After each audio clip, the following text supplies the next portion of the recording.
Haleluya, haleluya. Hari ini saya senang sekali bisa bersama dengan saudara-saudara. Saya menyapa saudara melalui YouTube saya ini, dan saya akan membaca firman Tuhan dalam Galatia pasal 6 ayat pertama. Beginilah firman Tuhan. Saudara-saudara, kalaupun seorang kedapatan melakukan suatu pelanggaran, maka kamu yang rohani harus memimpin orang itu ke jalan yang benar dalam roh lemah lembut, sambil menjaga dirimu sendiri supaya kamu juga jangan kena pencobaan. Terkadang kita melihat orang yang jatuh di dalam dosa, dia diasingkan, dia disingkirkan, bahkan tidak dipeduliin. Justru lewat firman Tuhan ini mengingatkan kita agar kita merangkul mereka, agar kita mengasihi mereka, agar kita mendidik mereka, agar kita juga membimbing mereka dengan roh lemah lembut. Makanya saya memberikan uraian khotbah saya ini, yaitu di part pertama, dan minggu depan saya akan bahas hal yang sama, yaitu tugas kita kepada orang yang jatuh dalam dosa. Nah, berarti yang menjadi pertanyaan bagi kita, apa tugas kita kepada orang yang jatuh di dalam dosa? Ya, yang pertama, mengasihi mereka. Kita harus mengasihi orang yang jatuh di dalam dosa. Bukan mengutuki mereka, bukan menjauhi mereka, bahkan bukan menyingkirkan mereka, bahkan bukan juga, saudaraku dikasihi Tuhan, membawa mereka semakin jauh dari Tuhan.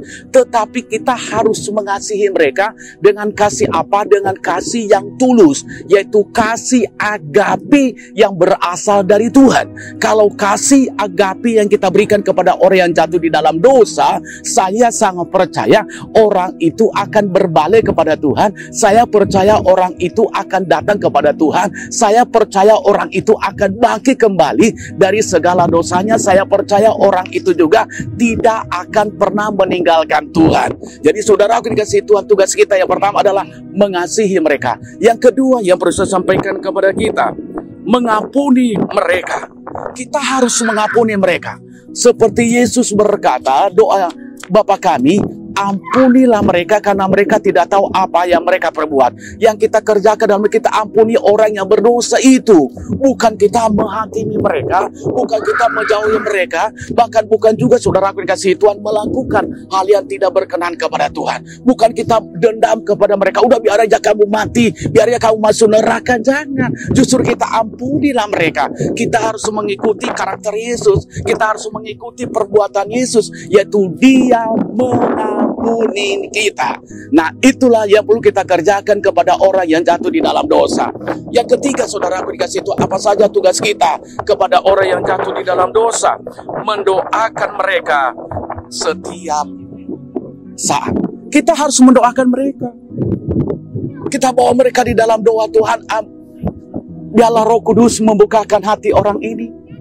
Biarlah Roh Kudus membimbing orang ini. Biarlah Roh Kudus Tuhan menyatakan kuasa-Mu kepada orang ini. Biarlah Roh Kudus Tuhan bekerja di dalam kehidupan orang ini. Biarlah Roh Kudus Tuhan, sehingga dia boleh dijamah oleh Tuhan, sehingga boleh dia dinyatakan kuasanya kepadanya, sehingga dia boleh bertobat dan kembali kepada Yesus Kristus. Saya percaya kuasa doa itu sangat besar khasiatnya. Kuasa doa itu akan melembutkan hati yang keras. Kuasa doa itu juga akan melembutkan hati orang yang sudah melekat di dalam dosa.